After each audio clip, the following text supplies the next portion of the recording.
Imagine a platform where some of Britain's biggest stars have the opportunity to reflect and celebrate their biggest professional accomplishments in a lovely, relaxed, chatty space. Since 2016, Josh Barry's Beyond the Title has celebrated the great and good of entertainment from showbiz legends to rising stars and everyone in between, who have each provided an insight into their remarkable careers in the public eye. So join Josh and the team as another significant figure in entertainment shares their unique anecdotes and stories exclusively on Beyond the Title. Writer, journalist and film critic James King made his broadcasting debut on Radio Warwick before joining BBC Radio 1 as a film critic and secured regular spots on Joe Wiley's Lunchtime Social and Edith Bowman's Saturday Breakfast Show. James King's Movie News was nominated for a Sony Radio Academy Award for Best Factual Entertainment Show. In recent years, James has reunited with the heavyweight Joe Wiley for Radio 2's Culture Club and is the founder of the James King Film Club. I caught up with the evergreen journalist to talk movies, culture, and his recollections on a glittering career in broadcasting. Ladies and gentlemen, James King. So, James King, welcome to Beyond the Title. Entertainment journalism is often difficult to chart because it's something that's all-encompassing. So how important is your craft to charting the fashions and fads of our society? Yeah, I mean, I think when you're doing it on a week-to-week basis, you probably don't think so much about that. The funny thing about my job, I suppose, is that I think in Fridays, because that's when most films come out at the cinema, that's when most of them are released. And so you just think, next Friday, Friday after that, Friday after that. That's just, you're constantly just on this hamster wheel thinking about the following Fridays, as opposed to looking back over 50, 100 years of film journalism and seeing it as something that does, as you say, chart entertainment fashions. But of course it does. And when I have time, I like to go back and read old reviews, you know, or Pauline Kael or someone like that who wrote in the 60s and 70s. And you learn so much about society at that time by the way people wrote about movies, or of course you could do it with books and TV and music as well. So it does actually have something to say, but I think it's quite difficult when you're doing it on a week-to-week basis to even think about that, because it's so much about now. It's what's out now, what's the new thing now, what's out next week.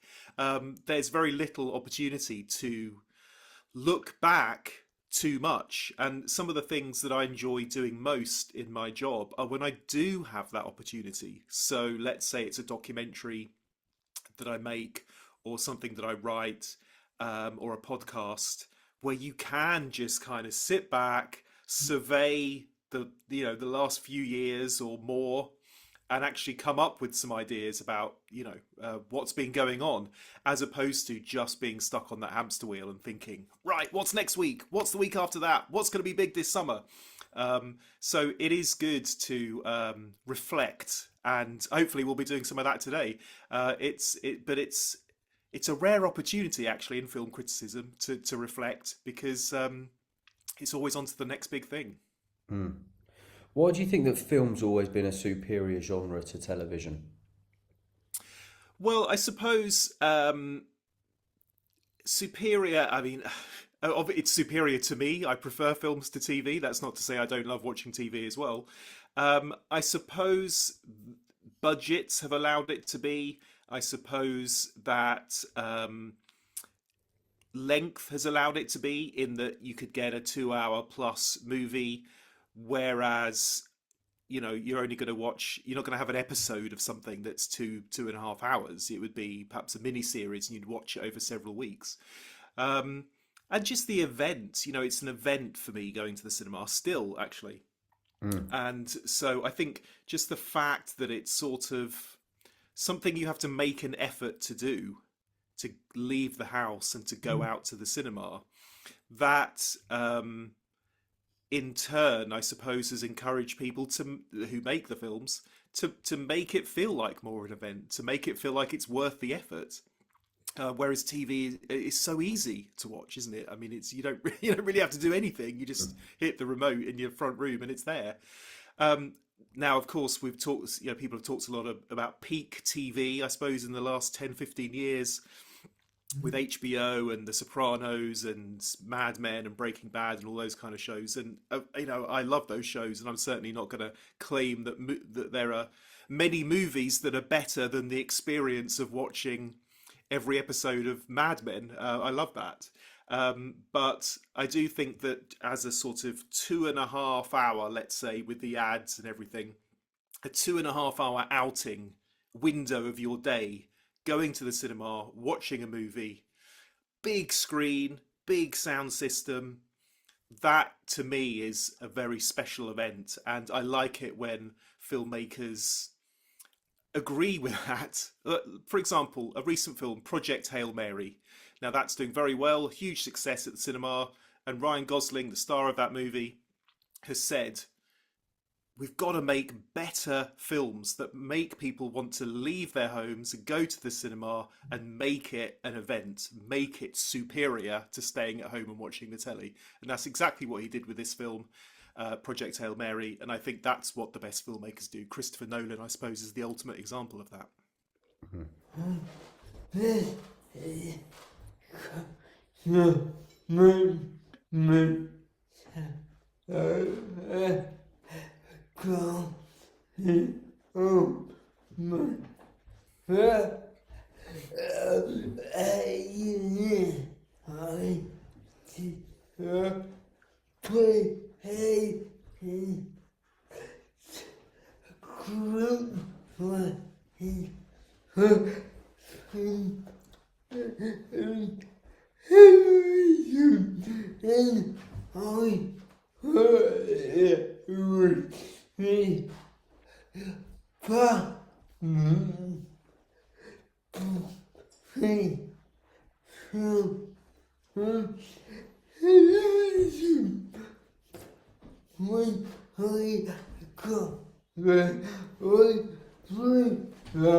Josh said the reason he asked that question, in fear of sounding like a grumpy old man, when he did his BA, he did it in film and television, and he went expecting it to be a bit more of an even split between the two. But when he got there, he realised that actually nearly everybody on the course was there for the film part of it and not television. Everybody was dreaming of being the next Spielberg.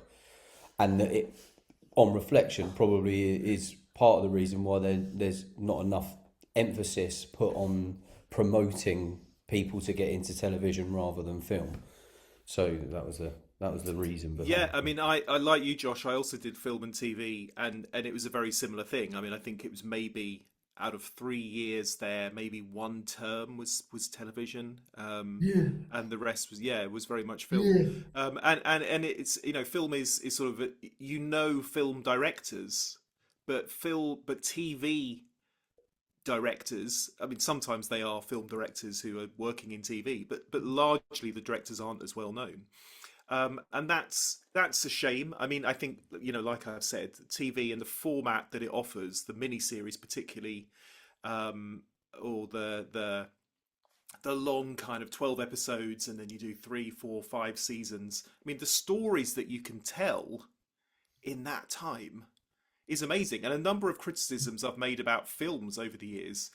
And I think this is something that's changed. I'd never have said this 30 years ago, but I've said, actually, this would work better as a TV series than as a movie, because you are limited to a degree with what you can say in running time of the film.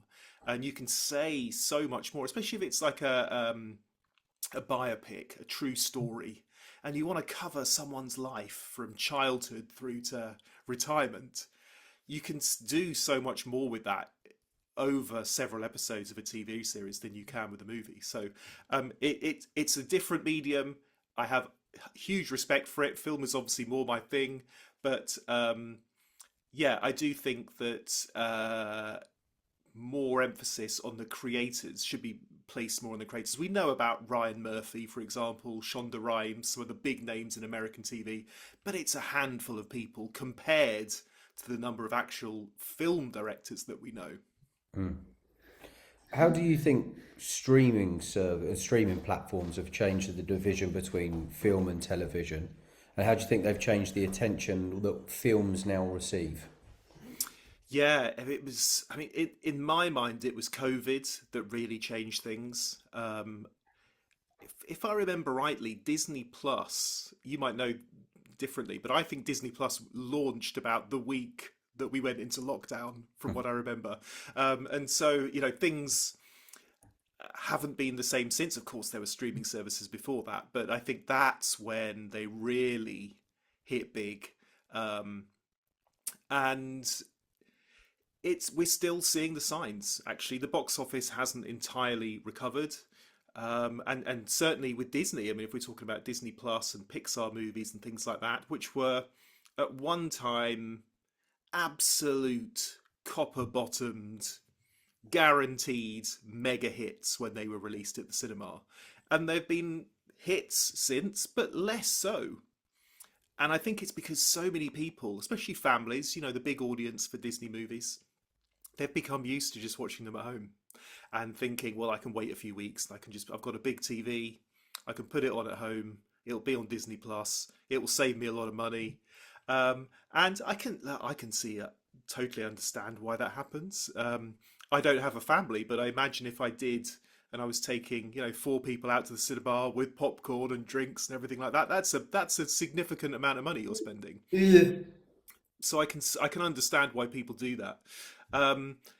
Streaming it is brilliant in that whenever I want to watch anything, I can pretty much find it on a streaming service. You can see behind me, I've got lots of DVDs still, but they're obviously an outdated format, and that idea of just having everything at your fingertips, or nearly everything at your fingertips, is amazing if you're a film fan, isn't it? Oh, I fancy watching Back to the Future 3 this afternoon. Bang, it's there, done, easy.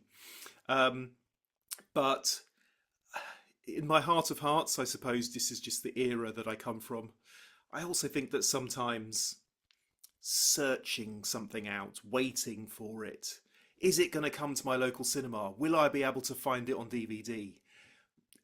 That kind of the thrill of the chase, if you like, is part of the attraction. And when everything is just instant and there for you on tap, you just start to take it for granted a little bit. So I think that's the danger of streaming services, is that it's all so easy that actually it devalues the effort and the craft of some of the things that are there. You just go, oh yeah, watch that, 10 minutes in, not bothered, switch to something else. I've done it, we all do it. And I don't think we do that in the cinema, would we? Because you've paid your money, you've made the effort. You wouldn't just go 10 minutes in, right, I'm off. So in terms of our attention span and taking things for granted, it has altered things, and we're never going to be able to go back to how it was. How do you think the role of an entertainment journalist has changed over your career? It's changed hugely, and I mean, listening to your interview with Mark Radcliffe, he was talking about pre-internet. I started. I mean, we had the internet when I started, so it wasn't that long ago. But it was less of a thing, I suppose. Although we had internet, it wasn't social media. Social media is the big change I've seen over the last 20 years or so, and so that in a way, a lot of entertainment news is sort of handed to you now, because it's all there on social media, and you can just go, I'm an entertainment journalist, right, I'm going to look up and see what Tom Cruise has posted on his Instagram. Oh, there's a story, bang, done. And it's all done for you. Whereas there's not that sort of search for it quite as much, because in a way, celebrities curate their own entertainment news about them via social media. So that's changed things massively. And but I suppose, you know, the old fashioned thing of just being fascinated by celebrities, actors, movie stars, pop stars, that's been there for a long time, and that hasn't really changed, and I don't think that will change. It's just how we actually get access to them that's changed. And they do, I think the one thing that social media has done for them is that they can control the narrative a lot more because they have an outlet.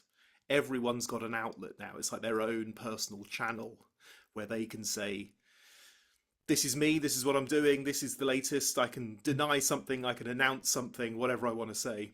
And of course, when I started out, which was, you know, the millennium, turn of the new century, that wasn't so much the case.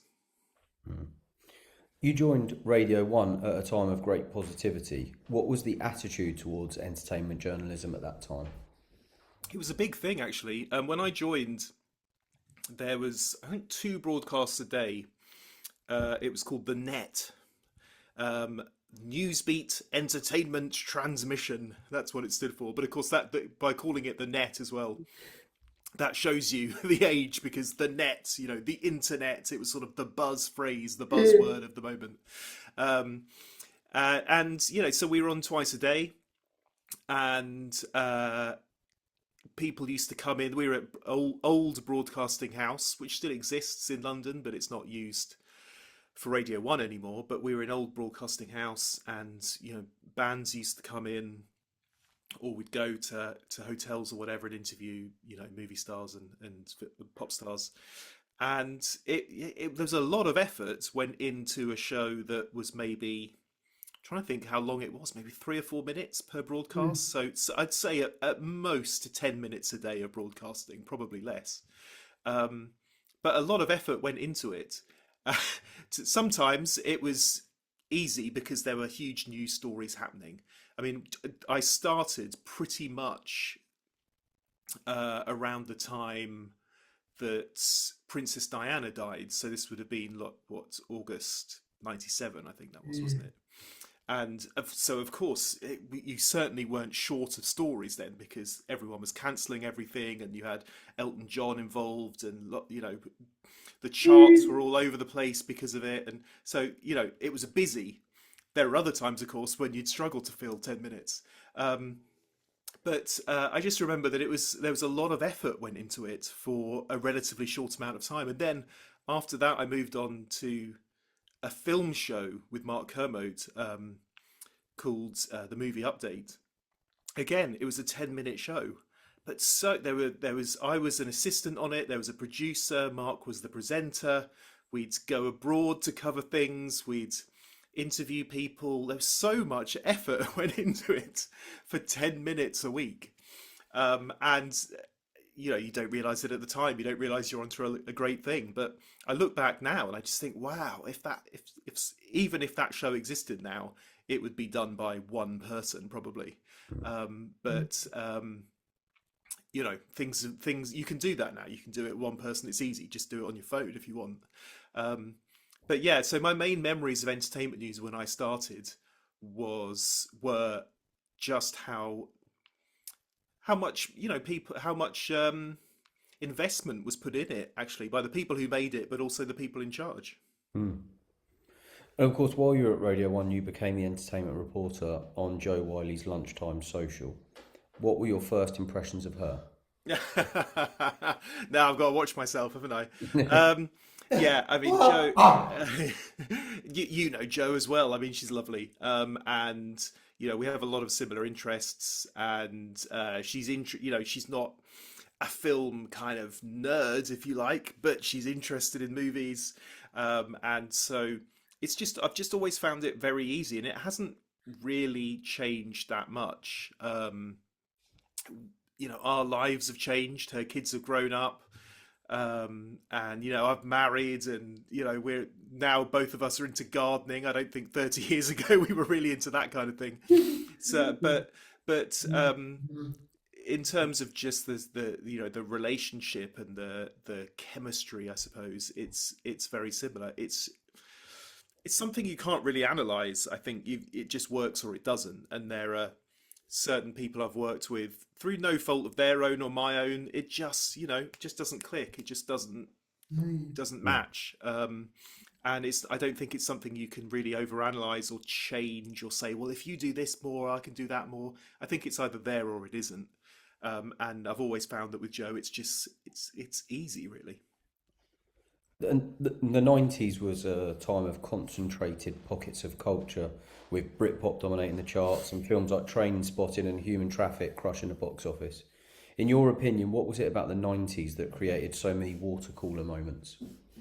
Yeah, it was great, wasn't it? And I think we're really appreciating that now. The 90s are so back, and a lot of people say it is to do with um, it being the last time before digital culture, internet culture, social media culture really took over.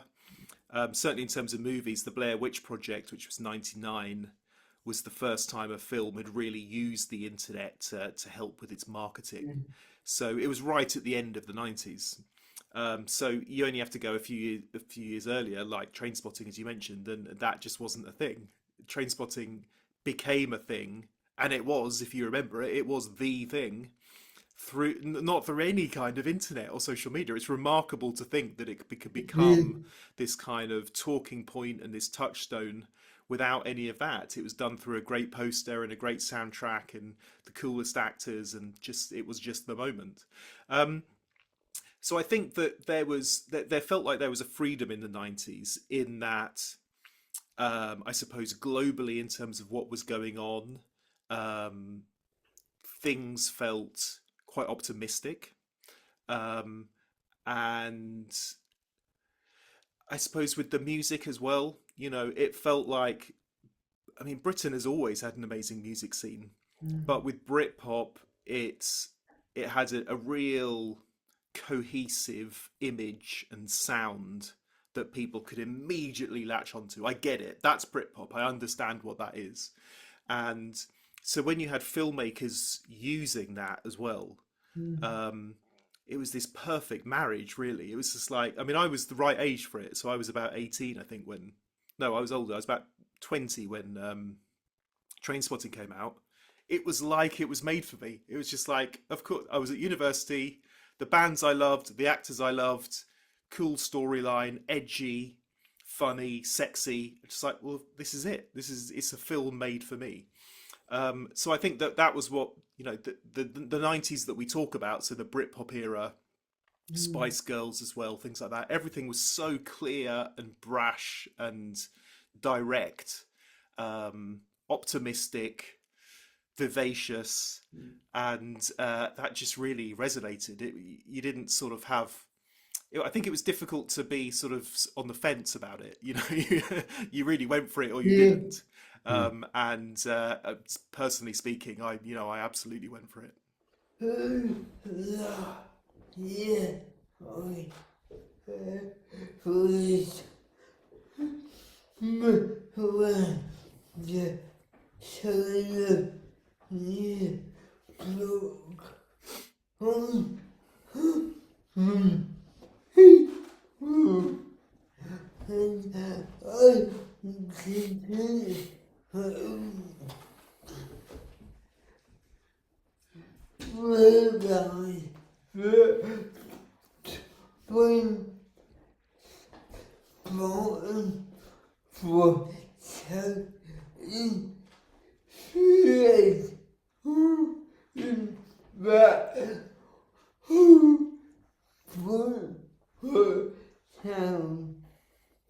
Josh said he read Miranda Sawyer's book last year, the new book, Uncommon People, and he didn't really fully understand that Train Spotting was as influential in that Britpop sound as what it actually was.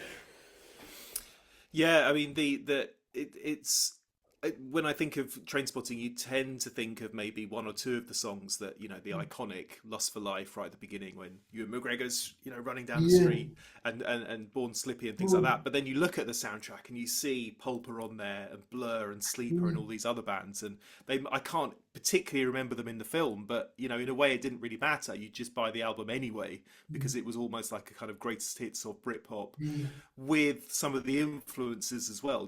Older songs that obviously had a huge influence on Britpop in the 90s. So the soundtrack was its own thing.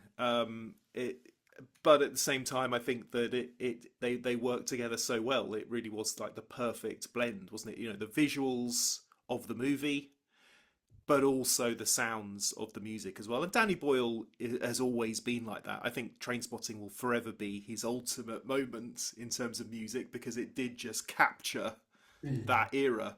But even if you look at 28 years later, which he did last year, the way he used music in that, soundscapes, and there was a poem that ran all the way through it as well. Just the kind of the oral imagination that he has is just fantastic. But we saw it all those years ago in Trainspotting, just his second film.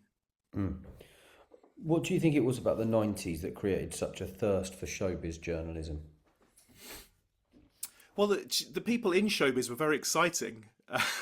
I think that if you have people, let's take the Spice Girls, for example. Now, I know they're not everyone's cup of tea, but arguably the biggest act of the 90s, right? Certainly in the UK. And they had such big personalities, and you knew that they liked a night out, and they dated some famous people. And I mean, that's manna from heaven for a showbiz journalist. But even the Britpoppers, even Noel and Liam, what they said, their sound bites, their one-liners, their attitudes, it's all great stuff. If you're a showbiz journalist, people want to find out more about them. And this is when, certainly in the tabloids, you had things like the 3 a.m. girls and all those kind of bizarre column, those big showbiz columns that was so important then. So I think showbiz journalism is always the sort of the highs of showbiz journalism will always occur when there are exciting people in show business. And even actors, whether it's Ewan McGregor that we've just talked about, or Cameron Diaz, Jim Carrey, the big names of the 90s in terms of movies, they're sort of bright and fun and exciting. And they're not being uber serious. They're not chin stroking. They're not saying, "Oh, I don't want to talk to you." No. They're light. And again, I hate to keep harking back to before the internet, before social media, but I do think that people didn't watch what they said so much, because it would just be out there and then it would go away. Whereas now, of course, if you say something that could be misinterpreted, it's there forever and it gets repeated forever and it sticks with you forever. But things like that just weren't being recorded then, so people could just let their hair down a bit more. So if you're a showbiz journalist, I mean, this is sort of, your salad days. This is great stuff, because you had these exciting, carefree personalities really living life to their fullest. As a film critic, how carefully do you need to select your words in order to make a quote punchy? So a quote, you mean a quote for a movie poster, that kind of thing? Yeah. I mean, quotes for movie posters are really difficult. I think so. If you're a newspaper journalist, or you write for a website, it's slightly different, because the film company will see that review, and they'll just take from that review. It's already written. Whereas, because what I mainly do is on the radio, that sometimes they hear what I've said. Let's say I'm on the radio with Joe and I say something like, "This is the most exciting film of the year," and they'll email me and they'll say, "James, can we quote you on that?" But a lot of the time, it's before I've even been on the radio to talk about the film. It's that afternoon after I've seen the movie. "What do you think?" "Oh, I think it's great. Can we get a quote from you?" So, I mean, look, it's great to have quotes on posters. I think it's sort of something I never imagined I would have, and I never really knew how you got them. And when I wanted to be a film critic, you'd sort of go, well, that would be one of the great the great achievements to have a quote on a poster. I think ultimately you want the quote to be memorable. You want it to perhaps be a little bit different to what other people might say. It's easy to go, the must-see film of the year, or, and I've done ones like this, so I know that I've done some fairly banal ones in my time. But the ideal quote would be to have something that's kind of a bit surprising and funny and memorable. And that's easier said than done. There are some people who seem to do it very easily, but for me, I agonize over poster quotes, and sometimes the film company will come back to you and they'll say, "Oh, could you just say this, or just tweak this a little bit, or maybe we could work with this." So you sort of work together to carve out something that's going to work. The last one I had, or certainly a recent one, was for a film called Song Sung Blue, which is Hugh Jackman and Kate Hudson. Came out over Christmas last year, and I knew how the film company wanted to sell the film. They wanted it to be known that it was a true story. It's a true story about a Neil Diamond impersonator, and I think they wanted to make it clear that it wasn't a film about Neil Diamond. It was the true story of a guy in America who was a Neil Diamond impersonator. And so, we kind of made sure that it's a true story, a remarkable true story. I put in there, and I think I said something like with laughter and music or something. And it's they wanted it known that it was true, that it was funny, that it was full of music, and so you hit all those points, right? What am I going to say to make sure I tick all those boxes? So there are it doesn't happen like that all the time. Sometimes you just email something in, they go, yeah, great, done.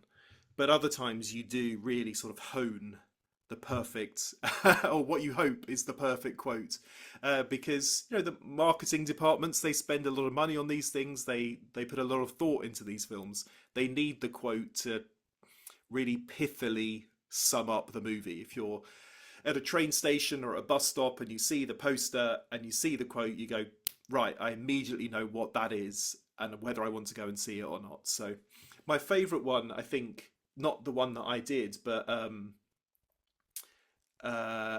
was for Saw. I remember those horror films, Saw horror films, right? And I think the first one just said something like, "Dare you seesaw?" So it was just this like pun on seesaw, but also just "Dare you seesaw?" and whoever it was, I don't know, Variety or something. I thought that is just brilliant because it's kind of funny because it's a bit of a pun, but also it's just challenging you. Can I actually have the guts to go and see this horror film? And it worked, and it was a huge success. Of course, that movie was a huge hit. So, I often see quotes and just go, wow, I am in awe of that quote. Whoever came up with that, brilliant stuff.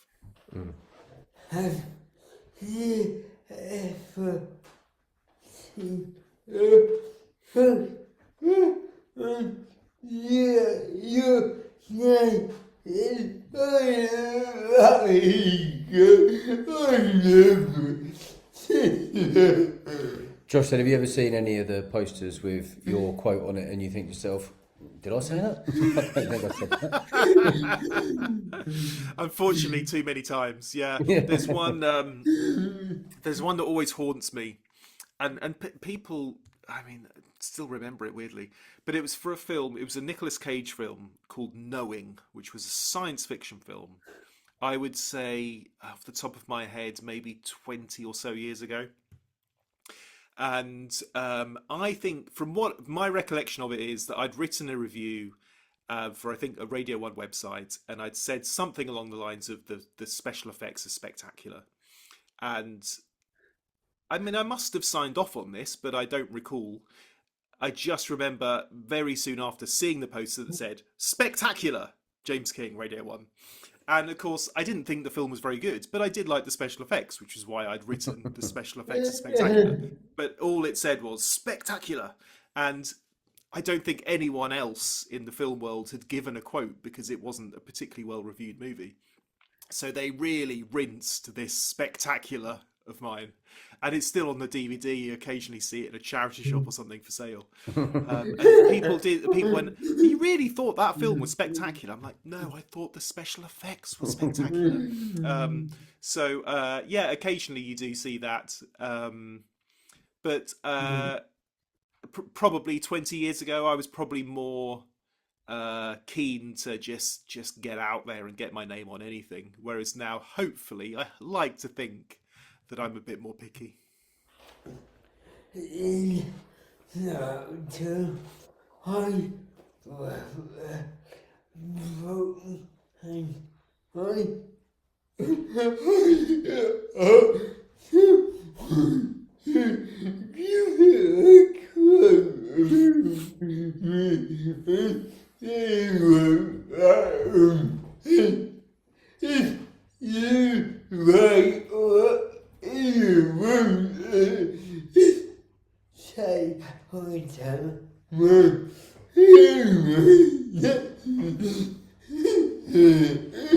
For one of the books that Josh has written, he contacted a few people about, a quote or whatever, and someone, won't say the name, someone replied and just said, "Just write whatever you want it to say and just put my name next to it." Yeah, luckily I've never gone quite down that route, but sometimes sometimes when you have to and fro with the film company about a quote, yeah, and you're sort of, like I said, you're kind of honing it and chopping away at it. Sometimes I do just think that. I do just want to go, look, if you know what I want to say, just say it and I'll sign off. But I don't do that. No. But yeah, it's different. Sometimes a film company has no idea what they want, but other times they have very specific requirements, and ultimately they might as well just tell you that right from the off. Yeah. Entertainment news on a youth-orientated station might be different from entertainment news you'd expect on Radio 2. How do you go about finding these stories which will appeal to the right demographic? Yeah, and I think that's what I liked so much about it, actually, is that when we were doing Ent News on Radio 1, we were talking about things that other entertainment news outlets weren't. How do we go about? Well, in a way, I suppose I was lucky in that it was Radio 1, so a lot of the time people came to you. It wouldn't always be like that, of course, depending on your outlets, but ultimately people, obviously if it was some kind of controversial, dark story, it would be different. But a lot of the time, the talent, the celebrities, they wanted that news story on Radio 1. You would, let's say, get a call from a record plugger, and they'd say, I'm bringing my artist in, they want to talk about their new album, and you'd interview them and you'd get a line from them. You'd get the headline, "This was my hardest album ever to make," or "This is my favourite record I've ever written," or something. So I think things were relatively easy in that respect, because Radio 1, you sort of, the joy of it, and this is different to other places that I've worked at, you really knew what it was, because it had a very specific demographic that was always being we were always being reminded of by the bosses. And some people didn't like that, because for some people the idea of a demographic just it doesn't work with broadcasting. Broadcasting should just be more of a sort of intellectual thing. It shouldn't be a marketing thing. But, I liked the guidance. I liked to be told, okay, you're aiming at this kind of person, this age, this is what they do. We'd have big meetings where they'd go, yeah, your average Radio 1 listener is they like this and they do this and this is their family life and all that kind of thing. So you'd know who was listening. You'd know who you were talking to. And so I think with entertainment news or film coverage or all the things that I did there, it was very clear. And I mean, now I work at Radio 2, and Radio 2, obviously, it has a kind of a demographic in terms of the bosses know broadly what they're trying to do, but it's a lot looser than Radio 1, which in my time at Radio 1, it was always 15 to 25, which is really quite small. That's just a 10-year window. And of course, you get people who are 14 listening to Radio 1, and you get people who are 70 listening to Radio 1, because they always had. But at the same time, we were aiming 15 to 25. And so, if if it was a story, let's say in the music world, if it was a story about Paul McCartney, you might go, listen, he's a legend, but for a 15-year-old, are they really that interested? But if it was a story, I mean, I'm talking about when I was there. So if it was a story about Robbie Williams, which was sort of my era, you'd go, absolutely, we'll definitely talk about him. And you could say, well, that's a bit, it's a bit ruthless, isn't it, to be like that? Paul McCartney is a legend. How can you not want to talk about Paul McCartney? But I think you just have to accept that. I remember when I was a teenager, a lot of the time you're interested in the new stuff, the cool stuff, the young stuff, and that's very much what we focused on. And going back to all that stuff we talked about with the 90s and Britpop, I was also there when it was kind of quite clear what people were into, because Britpop was so big, because the Spice Girls were so big, because you had people like Danny Boyle making youth-oriented movies. So it was pretty obvious actually what there was to talk about and what people would want to hear about.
Josh said we had Matthew Bannister on last week. Oh, It's yeah, not come yeah. out yet, but he was saying that he made a decision in 1993 to only play music from 1990 and onwards. So that, I suppose, would have made it easier or narrowed down your subject matter because the music was only reflecting that time anyway. Yeah, absolutely. I mean, I was when I was listening to your interview with Mark Radcliffe and you were talking about Matthew Bannister coming on, I was trying to remember if I crossed over with Matthew Bannister, and I think possibly I did, but it would have been just for a few weeks. Andy Parfitt was the controller of Radio 1 for the whole time that I was there, which was 13 years, I think. But yeah, that still stood when I was there. And there were, you would have retro shows of the golden years kind of show. But sort of the joke was, it was fine if you were doing it in 2005 and you had 1990 onwards. But if you're doing it in 1997 and you only had 1990 onwards, you only had 7 years to play with. Yeah.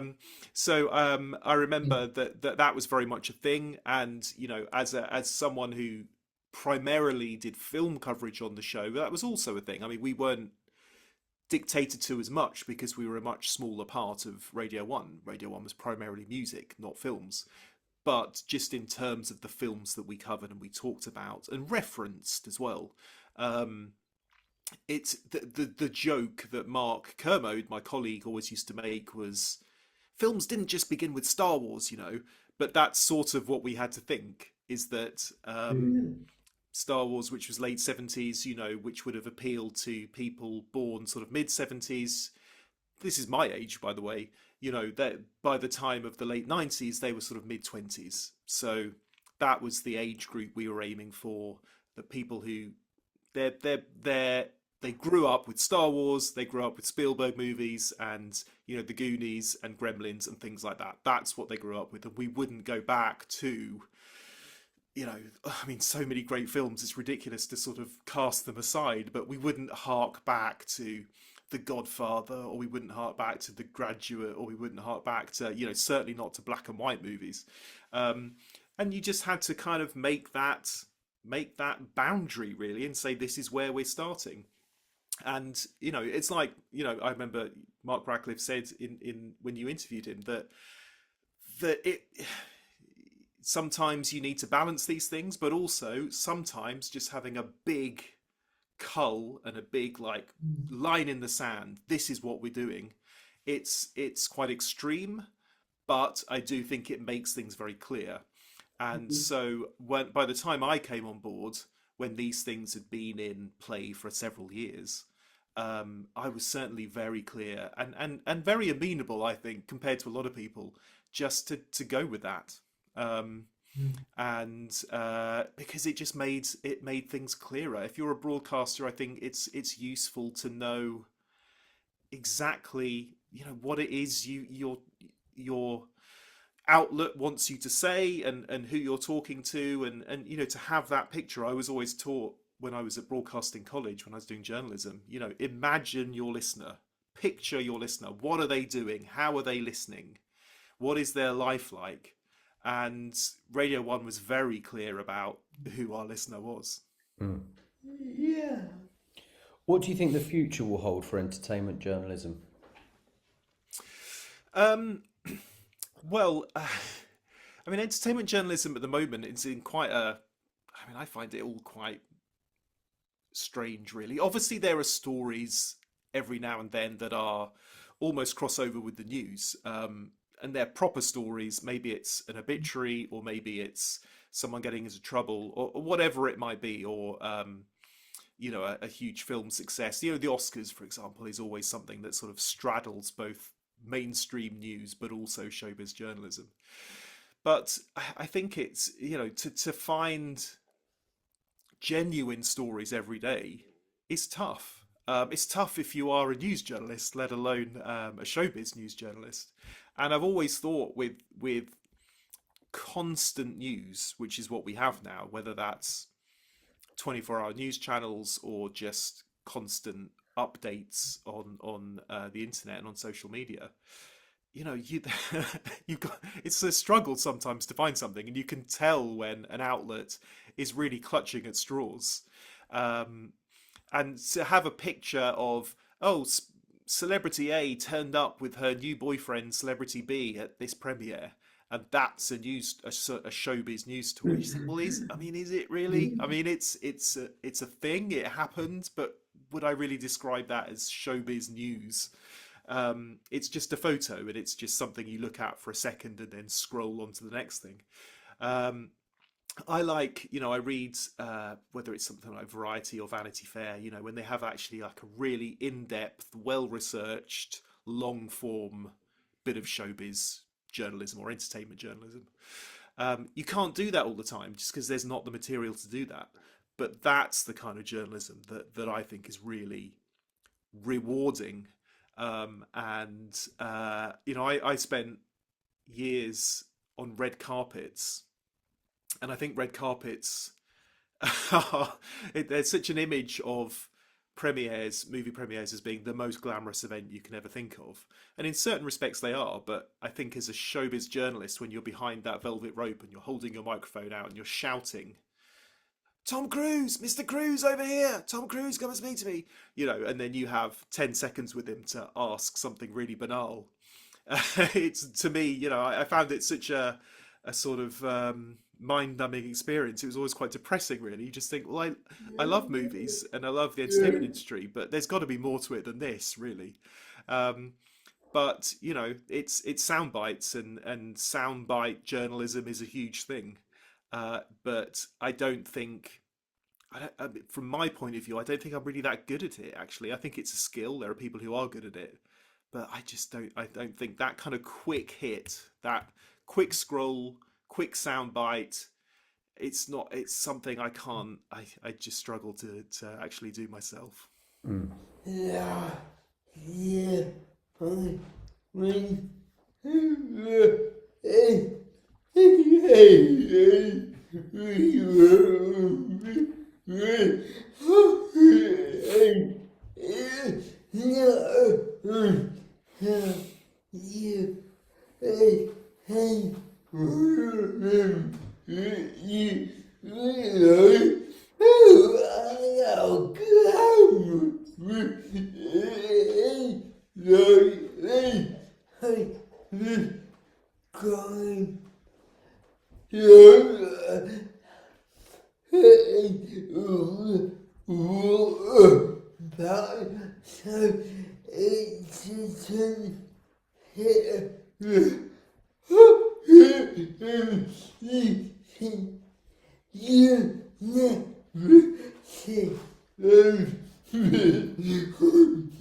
Josh said he went to the NCAs last year, and it's not till you sort of been on one of those red carpet experience things that you realise, even just sort of, Josh was saying, like the planning of it, and there's people there to stop the rain from landing on the, and you think, and then you've got the scrum that's going on amongst it.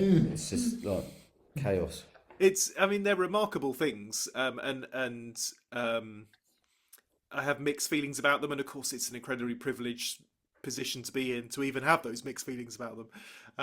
But the planning that goes into those kind of events is incredible, and I know some of the people who plan them, and just the months of preparation.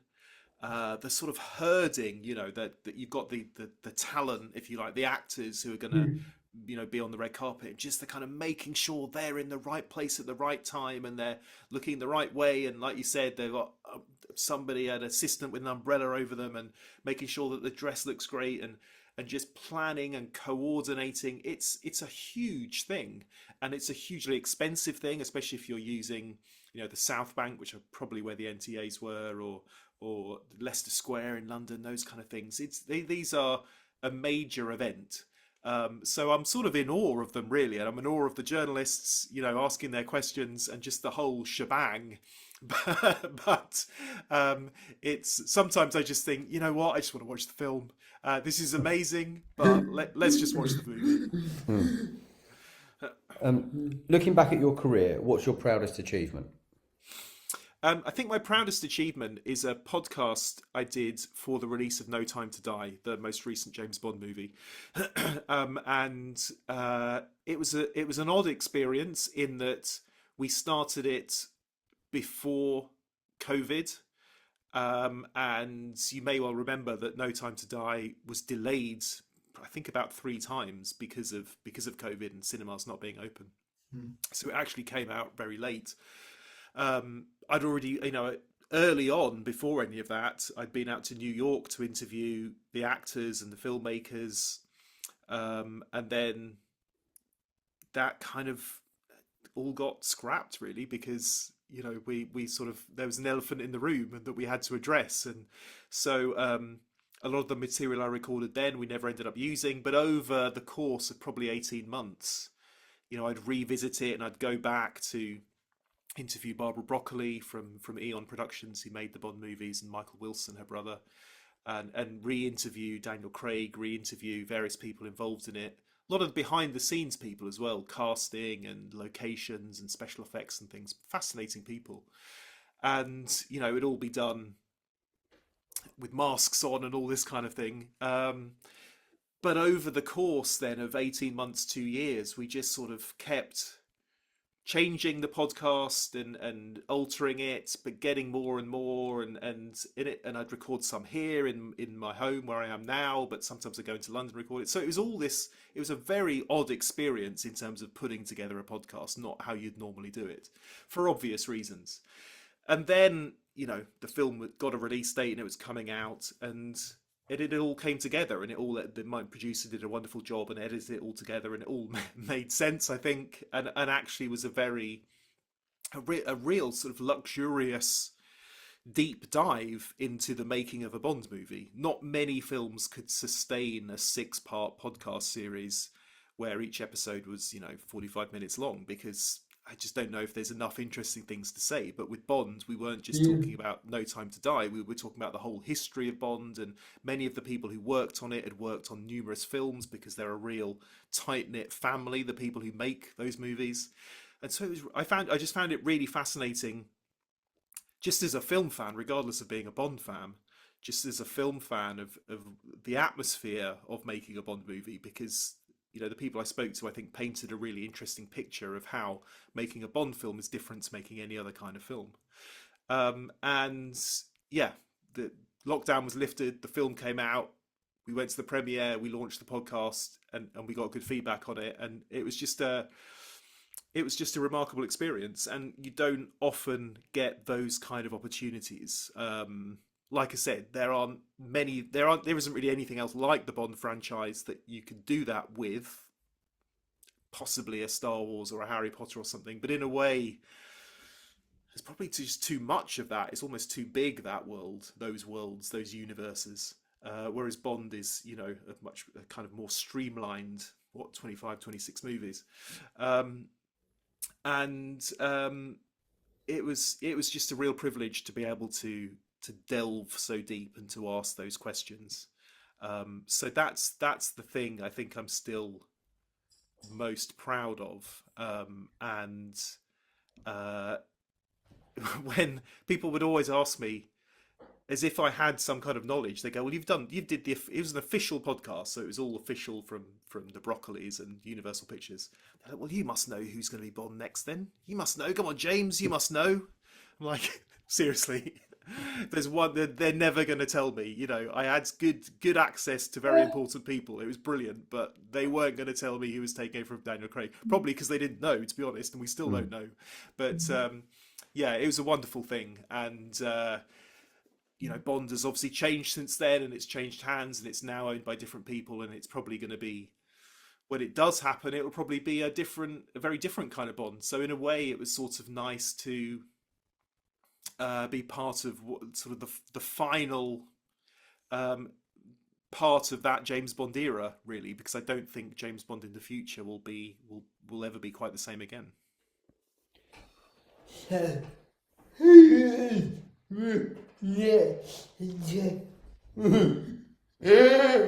Justin, so who's the next James Bond? I saw something today where they like, "Oh, we still don't really know. We're just taking our time." And of course, you have to. It's a big deal. But at the same time, I think, well, Daniel Craig. It's got to be like 4 or 5 years ago now that we've known that Daniel Craig wasn't going to do it anymore, and it probably all changed when it became an Amazon thing, and ideas changed. And yes, they do have to take their time, but at the same time, we know who's directing it, we know who's writing it, so come on, surely, pretty soon we must know, right?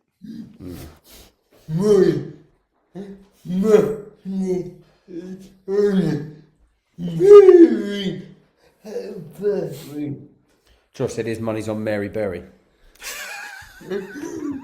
Yeah, I mean, listen, I'm always up for a surprise. Yeah. Why not? Last question. What's next for James King? Well, what is next? There are lots of things I'd like to do. Whether I have the opportunity, I don't know. But I'd like to write more books. I'd like to do more podcasts. I think the sort of what both of those give you the opportunity to do, and hopefully, as we've proven here today, you can chat for 50 minutes, or you can write a book that's 100,000 words. And all of those things allow you to go a bit more in depth and to explain a bit more. And that's not something that you can always do. I mean, certain people can do it, but in my position, I don't always have that opportunity just on a week-to-week basis of here's what's out this week. So any sort of outlet where you can dive a bit deeper, I love that. And balancing it out with the week in, week out reviews. So that's what I hope to do more of. And I've got there's a thing that I've set up called the James King Film Club, where it's a subscription site, but I do post things on there that are some of the archive things that I've done, older interviews that I've done, or write-ups about older movies, or it is a bit more of that deeper dive, that delve. So I can do it on there, and I hope to be able to do it in some other outlets as well. But yeah, I mean, documentaries, I make documentaries for the radio, and I just love doing that. It's such a wonderful thing to do, just to sit down with some amazing people and have some time to breathe with them and to chat and to actually kind of really get them to come out of their shell and talk about making a movie or writing a movie or directing a movie, and to hear those stories, it's such a privilege to do that. It's such a fascinating thing, because I'm doing this because I'm a fan. I mean, a lot of film critics love the hatchet jobs where they can really sink their teeth into a movie and rip it to pieces, which is fun. But I also like to celebrate the great movies too, and I'm fascinated by how great movies are made. So any opportunity to really investigate that is something that I love.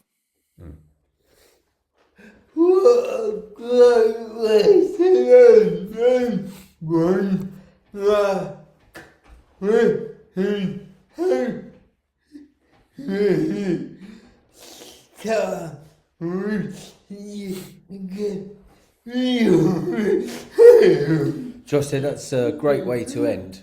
But I suppose the last thing would be, how many stars do you give the only person?